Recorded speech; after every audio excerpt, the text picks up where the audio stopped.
Rédactu, votre analyse ce nouveau numéro, j'ai le plaisir de recevoir sur ce plateau de nouveaux invités. En tout cas, lui, c'est un journaliste, John Bousso-Moke. Il est en même temps blogueur et écrivain. Bonsoir, John. Bonsoir, monsieur le journaliste. C'est un plaisir pour moi de vous recevoir sur ce plateau. C'est aussi un plaisir et un honneur pour moi. Et je suis sûr que les téléspectateurs se demandent autant que moi si tu viens ici en tant que journaliste ou en tant qu'acteur politique. Parce que ces derniers temps, tu es trop proche du ministre Guy Luando. Mais tu répondras après. Et j'ai aussi sur ce plateau Alex Ndomba, qui est cadre au sein du Congrès des démocrates pour le progrès social, CDPS, de François-Xavier Belchika Kaboubié, et président national de l'ANC, c'est ça? Bonsoir, monsieur Alex. Pas de l'ANC, s'il vous plaît. Du CDPS. Du CDPS, oui, voilà. Et également, Espoir Botumba, journaliste Opulence Info. Bonsoir, Espoir. Bonsoir, Olivier. Bonsoir à John et à mon confrère d'en face. Okay. Bonsoir aussi à nos très chers téléspectateurs. Et je pense que cette émission, vous avez très bien fait de nous choisir cette tête. Et puis, en tout cas, je suis très ravi de votre invitation. Merci. Nous débutons déjà notre échange en ce jour, puisque l'actualité reste dominée par l'information des efforts de l'armée congolaise là à l'est du pays, avec des affrontements qui se sont intensifiés ces derniers jours entre les forces armées congolaises et les rebelles M23. Alors sur ce, j'ai déjà une première question. John Bousso-Moke, dites-nous un peu, est-ce que les efforts de l'armée aujourd'hui mérite-t-il d'être critiqué comme l'armée rwandaise, comme Kigali le fait aujourd'hui? Alors, critiquer les efforts de cette armée, c'est la paire en fait. Parce que on doit vous dire que l'armée congolaise a été réaménagée. Félix Tshisekedi est en train de réaménager l'armée congolaise parce que vous savez, il a dénoncé beaucoup de problèmes au sein de l'armée, beaucoup de cacophonies, beaucoup des infiltrés, et donc il devait carrément faire beaucoup d'efforts pour essayer de rendre cette armée propre pour gérer la situation de l'Est. Et donc quand l'ennemi commence à attaquer l'armée, c'est-à-dire il y a une certaine paire, c'est-à-dire il y a des avancées significatives au sein de l'armée. Donc en d'autres termes, lorsque le Rwanda accuse l'armée congolaise d'escalade militaire, le Rwanda a tort. Le Rwanda a tort et il sait, parce que nous, avec la philosophie bien sûr de ce qu'ils sont en train de voir, et bien sûr, vous le savez, l'actuel ministre de la Défense, qui maîtrise bien, pour une fois nous avons un ministre de la Défense qui est vraiment un véritable militaire, un guerrier, et donc il maîtrise l'armée, et à ce stade, tout marche selon les règles de l'armée, et je vous l'avais dit, c'est la paire de l'ennemi. L'ennemi a peur parce qu'il y a des avancées. Ok, je m'adresse à présent à Alex Ndomba. Le CDPS, qui est le Congrès des démocrates pour le progrès social, vous vous trouvez dans l'Union sacrée. Alors, est-ce que les actions entreprises par le chef de l'État pour justement nommer de nouveaux hauts gradés de l'armée peuvent faire en sorte qu'à l'Est, nous puissions avoir de l'impact sur... Normalement, à ce que je sache, c'est déjà une très bonne chose, du fait qu'on est en train de chercher à renforcer la capacité de notre armée. Et vous savez que ça fait maintenant plus de 20 ans que nous sommes agressés. Donc il y a la guerre qui se passe sur notre territoire. Normalement, il faut faire ce travail-là de manière à ce que notre armée puisse avoir la capacité de bouter dehors les ennemis de notre pays. Okay. Et sûrement, ça doit être comme ça. Alors, Espoir Botumba, en tant que journaliste, je me demande... Dernièrement, nous avons vu comment Kigali a accusé l'armée congolaise d'escalade militaire. Est-ce que c'est une bonne démarche pour parvenir à une solution dans cette fin de guerre? Olivier, merci pour la question. Merci aussi à mes deux prédécesseurs pour avoir donné des réponses très claires. Je pense que Kigali est en train de confirmer de plus en plus devant la communauté internationale, qui est la communauté nationale, qu'il est derrière les M23. Vous savez, parce que quand les FARDC ont lancé les offensives, c'était contre une rébellion bien identifiée.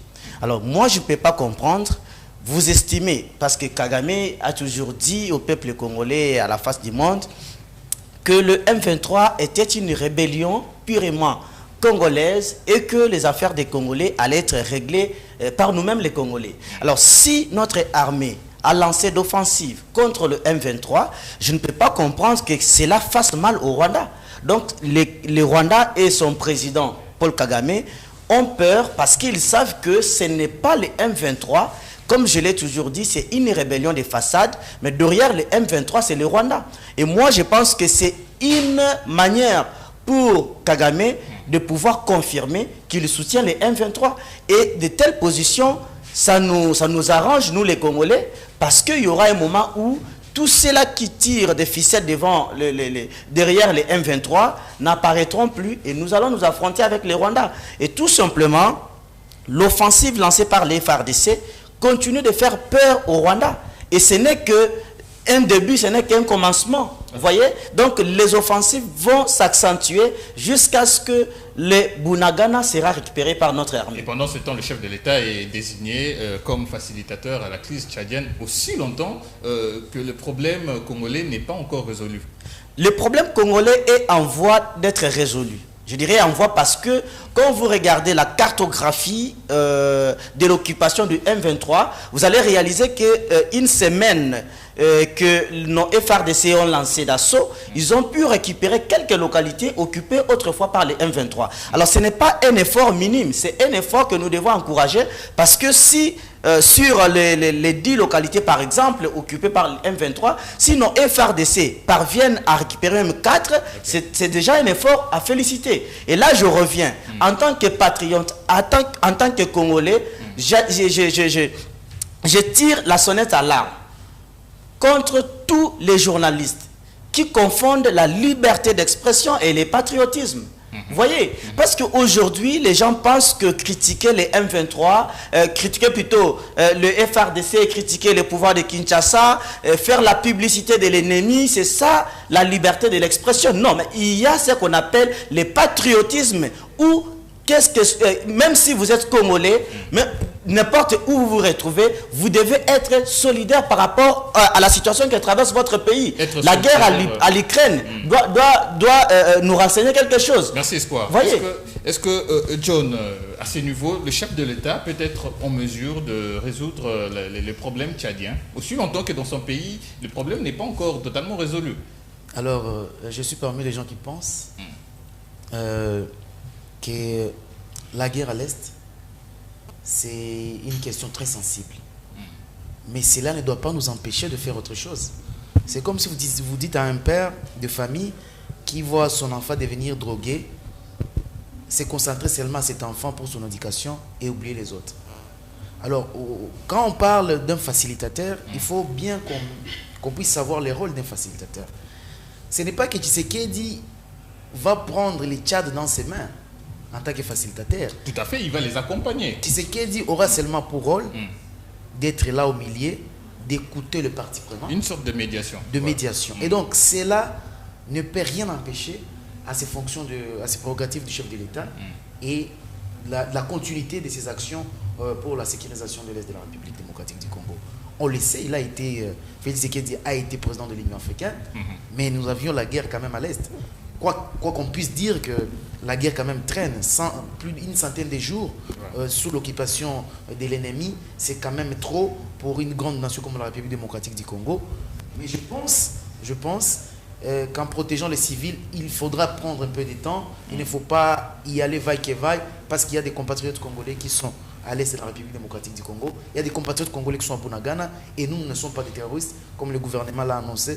Nous ne sommes pas des terroristes, et donc je pense qu'il faut y aller petit à petit, mollo, et donc il ne faut pas aussi oublier les autres, parce que nous sommes tous des Africains, et donc Tshisekedi peut faciliter les problèmes tchadiens sans pour autant empêcher de réagir dans son pays, la République démocratique du Congo. Ok. Alors, Alex Ndomba, est-ce que vous êtes d'accord avec la désignation du chef de l'État en tant que facilitateur à la crise tchadienne? Oui, parfaitement. Je suis d'accord du fait que le chef de l'État lui-même, il a été toujours attaché à la paix, à la sécurité, et c'est ce qu'il a toujours voulu pour toute l'Afrique. Donc moi je crois que, comme notre camarade a dit là-bas, c'est tout à fait normal que le président de la République puisse s'occuper aussi d'une autre situation qui se trouve dans un autre pays frère. Et vous le savez que tout ce que nous avons comme problème, ce n'est pas du tout un problème interne. Si c'était un problème interne, on pouvait dire voilà, vous-même là chez vous, vous ne parvenez pas à faire quoi que ce soit, mais comment vous devez aller résoudre les problèmes dans un autre pays. Or, ici, nous sommes victimes d'une agression qui dure plus de 20 ans. Donc c'est tout à fait normal, comme on a dit ici, que le président a été élu pour plusieurs organisations et je crois qu'il a été désigné en fonction de son occupation d'un poste au niveau de la sous-région. C'est ainsi qu'on lui a donné quand même cette force-là. On ne l'a pas fait au hasard. Vous ne trouvez pas que c'est un peu de trop? Il gère la situation de la crise en RDC, il gère en même temps la facilitation au niveau du Tchad. Ce n'est pas faire un peu de trop? Ce n'est pas le surcharger? Non, non, je ne crois pas, puisque lorsqu'il a pris l'Union africaine, ça n'a pas dérangé, s'il vous plaît. Or, voyez un peu la dimension de l'Union africaine par rapport au Tchad. Donc, là, nous sommes en train de parler de la crise. C'est tout à fait différent. Nous parlons d'une crise dans un pays. Et lui, il est désigné comme médiateur. Il va accompagner le processus de paix dans ce pays. Alors, est-ce que ce n'est pas lui accorder un peu une sorte de surcharge? C'est pourquoi j'ai dit ceci, que le président de la République pouvait aussi rejeter d'autres offres politiques qu'on lui avait données dans les temps, que ce soit dans le cas de l'Union africaine, il pouvait aussi rejeter. Mais comme on sait que c'est un homme de paix, qui doit faire de manière à ce qu'il y ait vraiment la paix sur toute l'Afrique, moi je crois que ce n'est pas de trop. Et si jamais il réussissait, ça veut dire que Félix Tshisekedi sera le président qui va amener la RDC, qui va ramener la paix en RDC? Normalement, puisqu'il le fait déjà. Vous êtes convaincu? Oui, je suis convaincu. Très convaincu. Merci Alex. Alors, Espoir, oui, voilà. Olivier, malheureusement, vous m'aviez arraché la parole sans que je réponde à cette question. Donc, moi, je voudrais dire ceci. Désigner Tshisekedi comme le facilitateur ou le médiateur par rapport à la crise tchadienne, c'est une bonne chose. Vous savez, quand on parle que la République démocratique du Congo est rentrée dans les concerts des nations, ça veut dire qu'autrefois, quand il y avait des problèmes qui surgissaient en Afrique, on ne faisait pas allusion à notre pays. On ne venait pas extirper des gens qui pouvaient résoudre cette crise ici en RDC. Mais la diplomatie menée par Tshisekedi a fait en sorte que nous soyons respectés à l'extérieur du pays. Pourtant, cette diplomatie est critiquée par les acteurs. La diplomatie, les critiques peuvent être positives également, Olivier. La diplomatie menée par Tshisekedi, c'est ce qui a fait aujourd'hui que Tshisekedi soit associé dans tous les pays qu'on parle de la paix. Alors, sur le plan concret, cette diplomatie a apporté quoi dans la résolution des problèmes? Mais le fait que les États-Unis reconnaissent le Rwanda comme un pays qui soutient le M23 et les demandent immédiatement d'arrêter. Ce n'est qu'une dénonciation. Mais c'est ça. D'abord reconnaître que le Rwanda est impliqué. La reconnaissance, le fait de reconnaître que le Rwanda est impliqué, c'est le plus important. Vous voyez, le fait que tous les pays du monde se conviennent que c'est le Rwanda qui agresse la RDC, c'est une diplomatie agissante. Mais à ce niveau, on parle plutôt de la dénonciation, mais les gens sont en train d'attendre des actions. Je suis en train de venir. On a dit le Rwanda nous attaque, personne ne croyait à la RDC. Maintenant que tous les pays du monde sont d'accord que c'est le Rwanda qui soutient les M23, voyez, le fait que nous sommes parvenus à arracher cette vérité longtemps cachée, c'est déjà une victoire diplomatique. Parce qu'un pays comme la RDC, qui a saisi des matériels du Rwanda, parmi les équipementiers utilisés par les M23, n'a pas répliqué militairement. Vous avez vu notre garde qui a été tué justement à la frontière avec le Rwanda. On n'a pas répliqué. La RDC, c'est un pays qui prône la paix. Et à la tête, nous avons Tshisekedi. Mais donner encore Tshisekedi, je reviens Olivier. S'il vous plaît, par rapport à ça, n'est pas répliqué, n'est pas une sorte de peur ou bien de faiblesse? Non, ce n'est pas la faiblesse, ce n'est pas la peur, mais on dit vaut mieux un mauvais arrangement qu'une bonne justice. Vous voyez? Donc toutes les guerres du monde sont soldées par les négociations. Mais en amont, ils ont fait tuer des gens. Mais à quoi bon de tuer les gens et venir négocier après, alors que vous aviez eu l'opportunité de négocier, épargner des gens de bains de sang. C'est pourquoi je disais, la question que vous aviez relancée par rapport à ce que mon confrère avait dit, donner à Tshisekedi cette nouvelle tâche, c'est faire de trop. Pourquoi? Parce que quand le président avait pris l'Union africaine, je me rappelle, c'était à Goma quand il est parti séjourner là-bas, il avait donné une interview à la RTNC, il avait dit, voilà que je quitte l'Union africaine, je commence maintenant le travail.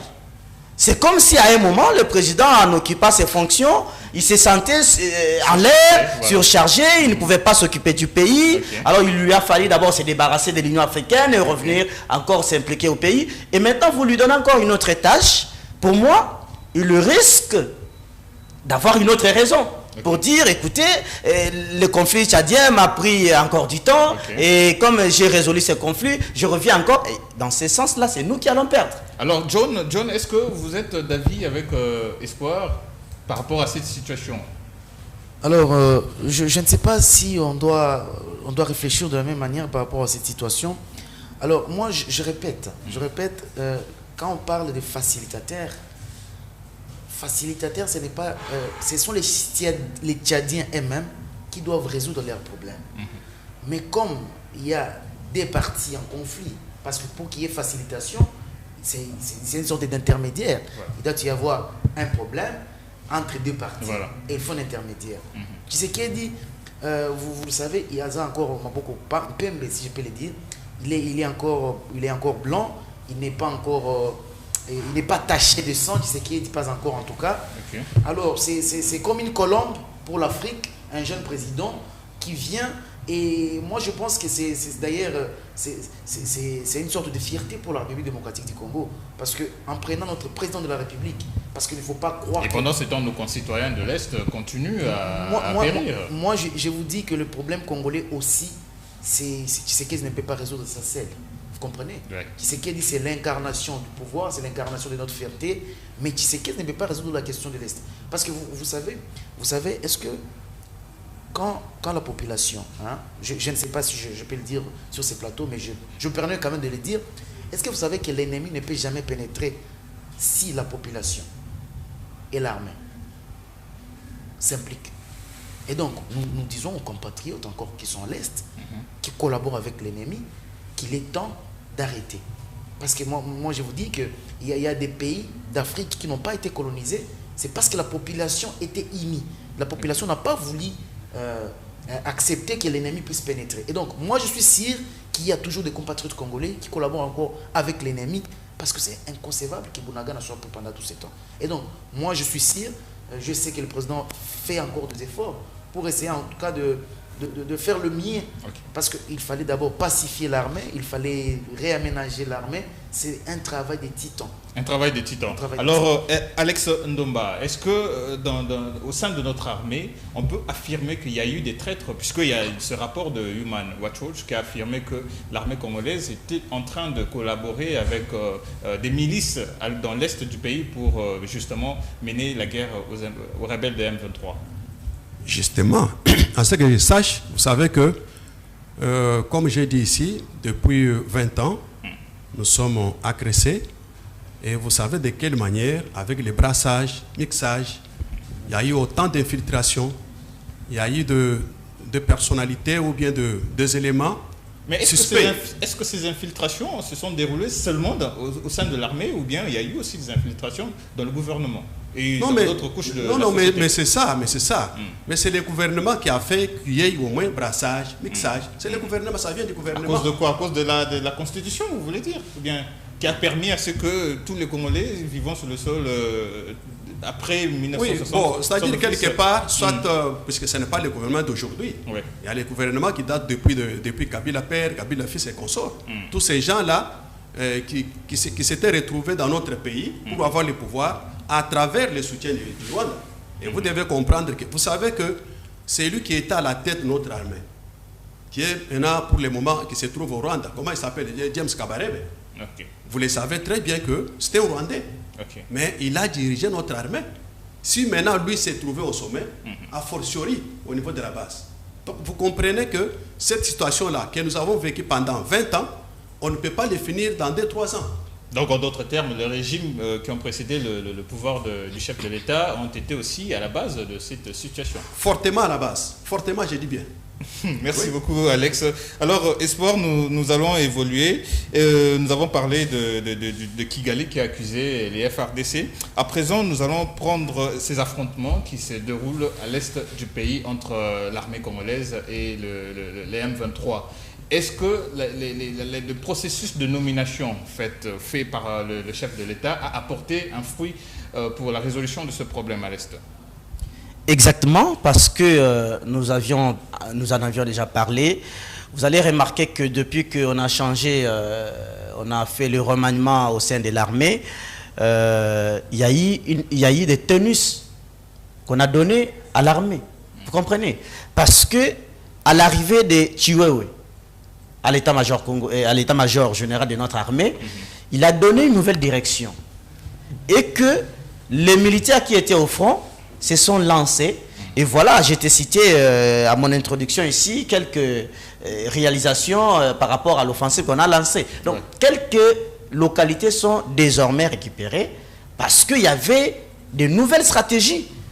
Moi, quand Munagana était occupé, quand on compte 130 jours, l'armée ne faisait rien, ce n'est pas pour observer. Et pourquoi? Ce n'est pas.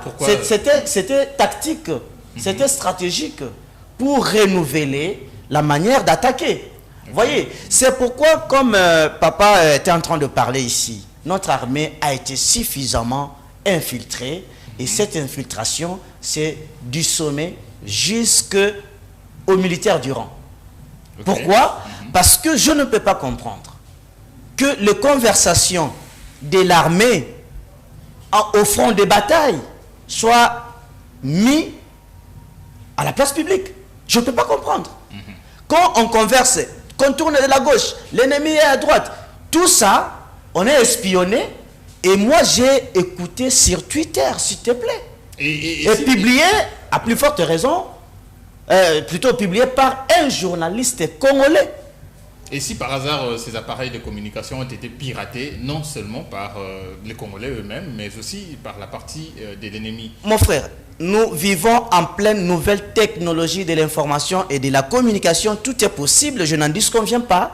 Mais pour qu'on parvienne à pirater une liaison entre deux personnes, il faut alors que je sois en possession de l'un des appareils utilisés. Vous voyez? Donc la personne qui est censée pirater la liaison ou infiltrer la liaison de nos militaires qui se trouvent au front, seulement un militaire qui est en possession de ces appareils ou qui est censé gérer la logistique. Parce qu'il y a ce qu'on appelle fréquence. Voilà. Fréquence, c'est que quand moi je suis dans 30, vous là-bas, vous devez aussi régler votre appareil, votre Motorola, que vous soyez aussi sur la fréquence 30. Parce que quand je suis sur la fréquence 30 et vous êtes à 35, on ne va pas s'écouter. Il y aura ce qu'on appelle interférence. Si l'ennemi sait qu'en ce moment, Espoir est sur la fréquence 30 et que la bataillon qu'il commande est aussi sur la fréquence 30, c'est parce qu'il y a entre nous fuite d'informations. Donc il y aura quelqu'un qui va les signaler que entrer dans la fréquence 30, vous allez nous trouver en pleine liaison. Et moi je me dis, si nous étions infiltrés, c'est pas seulement sur le plan de l'armée, même sur le plan médiatique, parce que la guerre, elle est aussi médiatique. C'est pourquoi nous voyons nos confrères qui se disent, qui veulent prôner la liberté d'expression, faire l'apologie, faire la publicité du M23. C'est en tout cas aberrant et regrettable. Vous faites allusion à qui, Espoir? Non, je ne vais pas citer des gens ici, mais vous étiez ici au courant qu'il y a un journaliste qu'on a voulu arrêter et jusqu'alors qui vit en clandestinité. Voilà. Vous voyez, il a fait fuiter les audios de conversation entre les militaires qui étaient au front des batailles. Et il n'est pas le seul. Il y en a beaucoup. Il y en a beaucoup. Et ces gens-là, malheureusement, ils se réclament des journalistes proches de l'opposition. Et je me dis, vous voulez devenir président dans ces pays et vous vendez ces pays. Okay. Tshisekedi partira. Je ne soutiens pas Tshisekedi, mais il partira. Le Congo, c'est une affaire de tous. C'est ce que nous avons comme les biens précieux. Et c'est ce que nous avons pour héritage à conserver à nos enfants. Ok, pendant ce temps, je reviens à vous, Alex. Mais pourquoi jusqu'à présent on n'arrive pas à citer ces traîtres au sein de l'armée? Il faut quand même avoir du courage pour les citer. Jusque-là, ils sont encore sous couvert, je ne sais pas de quoi. Pourquoi cela n'arrive pas? On parle simplement d'infiltration, de traîtrisme, mais les noms ne sont pas cités. Bon, moi je sais qu'au plus haut niveau du pays et de l'armée, on a tous ces éléments-là. Okay. Parfois, il ne faut pas les citer. Nous sommes dans les domaines sécuritaires. On ne peut pas les citer. Mais c'est le travail de fond. Mais du moins, ces noms existent. Les noms? Oui. En tout cas, moi, je ne possède pas ces noms-là, s'il vous plaît. Je ne possède pas ces noms-là. Je sais que lorsque le président est en train de faire un travail, cela veut dire qu'il a toutes les informations possibles sur base des gens que nous considérons comme étant des éléments suspects au niveau de l'armée, et que le travail qu'il fait aujourd'hui, c'est pour vraiment réduire en ayant tous ces comportements-là qui ne peuvent pas nous permettre d'avancer. Puisque vous savez, lorsqu'il y a la transmission des plans de guerre, il y a la vente de munitions, il y a la vente des armes, et ainsi de suite, tout ça, c'est pour nous fragiliser. Okay. Donc aujourd'hui, il faut faire un travail, d'un côté, essayer un peu de revoir la composition de l'armée, en tenant compte des Congolais qui doivent faire le travail comme il se doit, et de l'autre côté, renforcer la capacité de cette armée. Alors, John Musoboka, est-ce que le remaniement au sein de l'armée suffit, ou bien nous pouvons encore procéder à d'autres contrôles, par exemple à la souche de la société et aussi dans le gouvernement, pour mettre à nu tous ces traîtres? Alors, je pense que quand on doit remanier, on ne doit pas remanier pour remanier. Parce que moi, je note d'ailleurs qu'il y a des compétences. On a remanié quand même des personnes qui ont travaillé vraiment pour ces pays. Alors, coup de chapeau à eux, chapeau bas à tous ces combattants qui ont servi la nation, et le président de la République a décidé de remplacer. Alors, moi, je pense que ces nouvelles nominations, nous saurons l'impact, pas aujourd'hui. Okay. C'est demain après demain qu'on peut se dire que les remaniements de son Excellence Félix Antoine Tshisekedi et Tshilombo, chef de l'État, ont abouti parce qu'il est en train de faire, ce sont les essais en fait.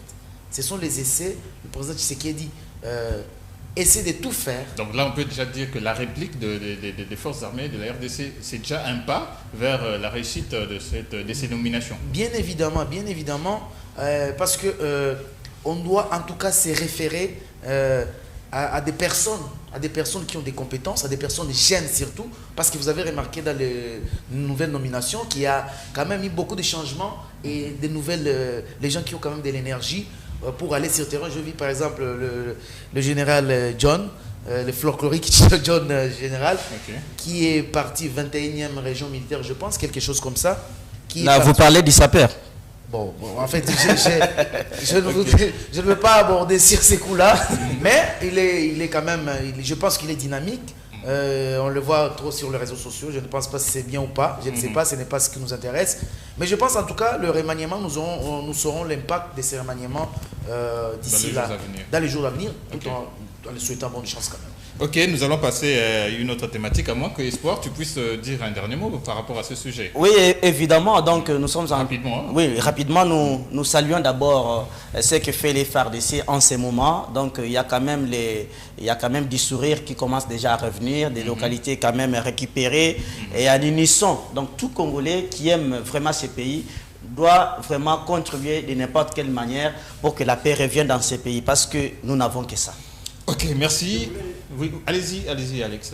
Oui, moi je voulais dire ceci, puisqu'il y a deux fois l'opposition qui pense que pour avoir un bilan positif au niveau de l'opposition, il faut que ceux qui sont dans les institutions puissent échouer. Or, ça sera aussi contre la patrie. Voilà. Moi je pense, ne soyons pas distraits pour être divisés. Puisque ce qui pose les problèmes ici chez nous, c'est la division qui vient de l'extérieur. C'est la division qui vient de l'extérieur et qui trouve nos faiblesses et qui fait de manière à ce que nous puissions être divisés davantage. Et au besoin, vous qui êtes aujourd'hui dans l'opposition, demain vous allez accéder au pouvoir. Et si vous trouvez que la patrie n'existe pas, qu'est-ce qui va se passer? Donc moi je crois, et l'opposition et ceux qui sont dans les institutions, nous devons être unis pour défendre notre pays. S'il vous plaît, alors, je ne sais Nous pas devons si- passer à une autre thématique. Je sais, je le sais. Allez-y très bien. rapidement. Alors, je voulais revenir sur quelque chose que le confrère a dit. Le confrère, il est journaliste, vous êtes journaliste. Bien sûr. Alors, moi, je ne suis pas d'accord, je ne suis pas d'avis quand on doit lyncher les gens, un journaliste, parce qu'il a diffusé négativement sur les M23. Je suis soutien que les journalistes soient libres d'exprimer, de donner l'information. Parce qu'il ne faut pas être de flatteur. Vous savez, ce que tue aussi ces pays, c'est flatter. Nous devons dire positivement. Positivement, pendant qu'on a tué nos compatriotes. Nous devons dire positivement pendant qu'il y a des localités qui sont toujours dans les mains du rebelle. Moi, je pense qu'on ne doit pas laisser les journalistes. Je vis sur Twitter, les gens s'acharner sur les journalistes. Et là, moi, en tant que journaliste, je ne suis pas d'accord. Voilà, je merci. veux que ça soit quand même la liberté Merci, de la John. presse soit rassurée et que les journalistes fassent leur travail. Merci John, nous allons parler à présent. Olivier, une minute s'il te plaît. Juste Je, quelques secondes. je voudrais dire à mon confrère de gauche Voilà. qu'il y a ce qu'on appelle l'État. Nous avions tous vu John ne réplique En pas à Ukraine. ce que l'espoir dit. en Nous Ukraine, devons passer à une autre. même les médecins ont séché des hôpitaux. Même les infirmiers ont séché les lits des hôpitaux. Même les étudiants, même les femmes ont pris des armes. Parce qu'il s'agissait de la nation. Merci, Si Espoir. tu es congolais Espoir, merci. et que tu es journaliste, tu dois prendre l'information. Je t'ai dit que la guerre, elle est aussi évidemment. médiatique. Passons à N'oublions notre- pas ça. Passons à un autre sujet. La guerre, elle est Nous aussi allons- médiatique. Nous allons parler politique à présent avec cette débarque des députés d'ensemble vers l'Union sacrée. Et je préfère commencer avec vous, Alex, puisque vous êtes cadre au sein du Congrès des démocrates pour le progrès social. Mais est-ce qu'un député en plein mandat peut se permettre de changer les camps politiques? Bon, je crois que c'est vraiment désolant que cela puisse se passer dans notre pays. Et ça n'a pas Parce commencé qu'ils vous ont aujourd'hui. quand même rejoint, vous êtes dans l'Union sacrée. Oui, ils oui, vous ont c'est rejoint. bien bon, c'est bien bon. Mais cette culture-là va tuer davantage la politique congolaise. Et en conséquence, c'est l'instabilité des institutions de la République. Puisque moi, je ne suis pas d'accord. Le problème qui se pose, c'est quoi? C'est parfois, il y a le problème de démocratie interne, qui pose problème. Parfois, il y a aussi, on adhère à une plateforme politique par rapport aux avantages politiques, financiers et matériels. Ok. Et surtout Lorsqu'on que- constate que, en tout cas, celui qui est avec nous ne saura pas se retrouver quelque part dans les institutions ou bien avec les élections prochaines, il ne va pas se retrouver, autant mieux être derrière celui qui pourra avoir ce pouvoir-là en Donc, 2023. en d'autres Donc je termes- comprends. en d'autres termes, Donc cette c'est-à-dire, débarque, ouais. nous avons une culture politique qui font de nous des atalapes, comme on a dit. C'est-à-dire des gens qui sont derrière le pouvoir, qui sont derrière le matériel, le finance et consorts. Et je vous dis encore une chose, que si aujourd'hui, ça bascule de l'autre côté, Ok. je Les crois mêmes que les personnes mêmes vont personnes encore, revenir. vont se verser encore quelque part. Donc voilà comment, ce qui fait que notre pays ne puisse pas avancer. Donc cette débarque veut simplement signifier que cela s'est déroulé par intérêt politique. Et surtout que les prochaines élections approchent. Oui, oui, justement. Mais maintenant, le problème, c'est quoi? Puisque vous avez parlé de l'avenir de Katumbi et consorts, sachez très bien que ces députés-là sont fait mandat. Voilà. Sont fait mandat et que l'avenir politique est fonction du comportement du peuple congolais, puisque c'est lui l'électeur. Il Ok. pourra toujours remettre Katumbi d'une autre manière. John, Voilà. John, je reviens à vous. Quand bien même vous êtes trop proche de Kilwando, votre ministre préféré. Et jusqu'aujourd'hui, je me demande pourquoi. Alors, revenons à la question. Est-ce qu'un député en plein mandat peut changer les camps politiques? Alors, Tout en répondant aussi à ma question par rapport à votre approche. bon, je vais y revenir, Ouais. mais je vais d'abord répondre à cette dernière question parce que c'est très capital. Alors, quand un député est élu avec les couleurs d'un parti politique, ça va? Alors, s'il décide de quitter le parti politique, normalement, il n'a plus mandat d'être député. Mais quand on parle de ces regroupements qu'on a créés, moi je pense que l'Union sacrée, je ne sais pas quoi, FCC, Ouais. tout ça sont des regroupements qui n'ont pas de sous-bassement légal. Donc c'est juste pour le processus électoral. Ce sont des mouvements électoraux qui peuvent passer. Et donc, s'ils quittent d'un camp à l'autre, parce que moi je ne soutiens pas aussi ça, hein, parce qu'il y a quelqu'un, un professeur qui disait, quelqu'un tshisekidiste tout à l'heure, demain matin, il peut être kabiliste à mort. Et c'est ce qui tue le pays. C'est en fait... Les gens... Un jour, il peut aussi devenir johniste. Il peut être johniste, moussomokiste demain, et c'est ce qui tue le pays. Aujourd'hui, un député n'a plus la valeur d'un député d'hier. Voilà. Parce qu'un député peut être acheté à tout moment. On a entendu beaucoup de scandales, des députés qui se font acheter par-ci, par-là. Et je pense que les représentants du peuple, cette tâche de représenter le peuple n'est pas vraiment bien assumée par certains députés. Et donc, je les appelle à revenir à la morale. Alors, en parlant de ma proximité avec Guy Loando, vous savez, je suis journaliste, mais je ne peux pas ne pas dire que je dois avoir une vision politique. Parce que ça fait de vous un politicien, en quelque sorte. Je ne suis pas un politicien, je reste journaliste. Moi, je ne suis pas parmi les journalistes qui se cachent pour ne pas montrer une identité. Non, chaque journaliste a les droits. Un journaliste a les droits d'appartenir à un parti politique tout en gardant la ligne éditoriale et bien sûr la déontologie du journaliste. Je suis proche de Guy Loando dans sa communication parce que, en fait, j'ai trouvé en lui quelque chose que je n'ai pas trouvé ailleurs. Je préfère le dire, que les gens, beaucoup de gens me posent cette question. Il ne faudrait pas faire de la publicité. Non, je ne le fais pas. Je me dis, il prend la philosophie d'agir pour la République. Et il m'a convaincu. Nous ne sommes pas des mêmes tribus, et nous n'en parlons pas de même langue.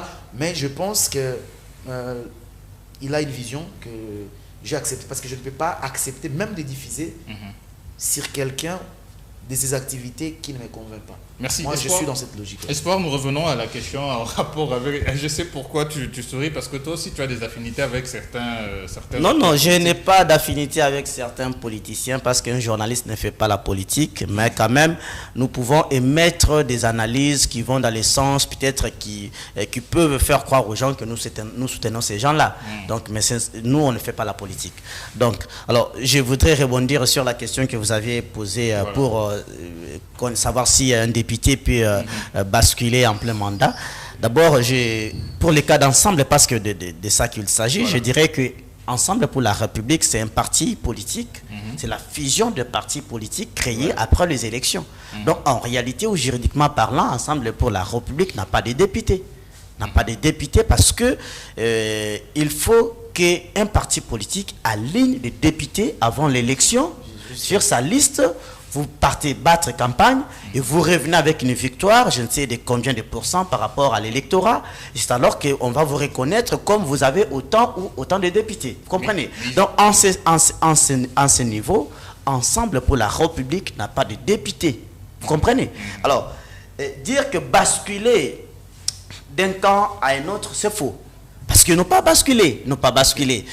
Moi, dans mon pays, je me suis toujours dit, Moïse Katumbi n'a pas, logiquement parlant, les droits de combattre Tshisekedi, non plus que Joseph Kabila. Moi encore, laisse-moi évoluer. Est-ce que vous trouvez que Moïse Katumbi laisse-moi évoluer. Moi encore, Martin Fayoul, parce que ils sont tous des sociodémocrates. Vous voyez? Parce que la politique, c'est une école. La politique, c'est une vision. Mais si j'ai la même vision que Olivier, je m'adhère derrière Olivier. C'est pourquoi en France, on parle de gauche, on parle de droite. On n'a que deux tendances.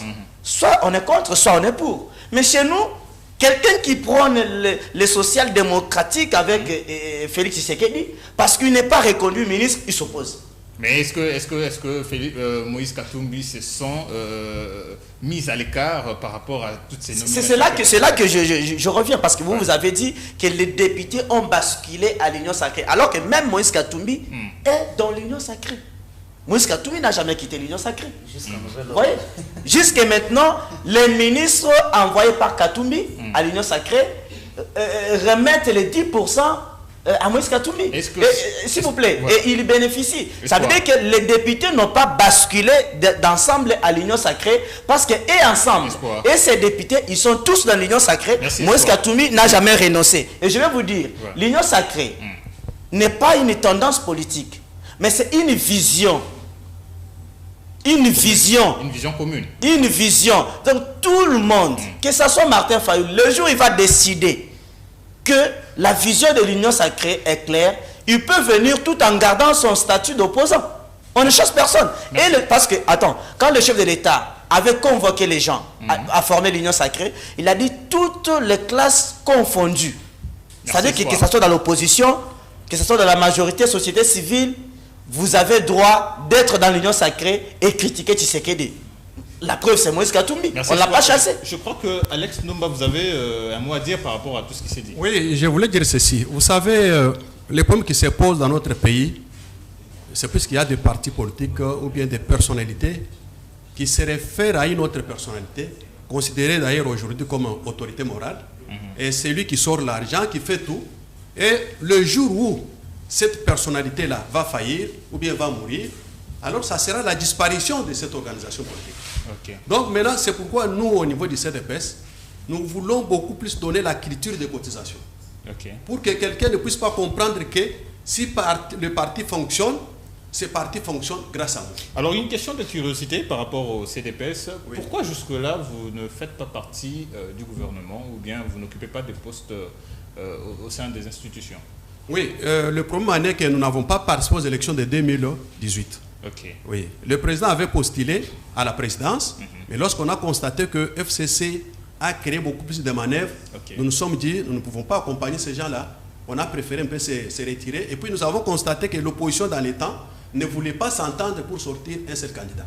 Merci, M. Alex Ndomba. Je rappelle que vous êtes cadre au sein du CDPS, Congrès des démocrates pour le progrès social. Alors, je vais accorder à chacun de vous 1 minute pour conclure. Je commence avec vous, John. Concluez avec 1 minute. Alors, 1 minute, ça sera beaucoup, je pense. Alors, je vous remercie. Même quelques secondes. Je vous remercie d'abord pour l'initiative et tout ce que vous faites comme journaliste. Ça fait du bien de discuter avec les confrères sur la situation du pays parce que c'est la seule chose que nous avons. Ouais. C'est l'héritage.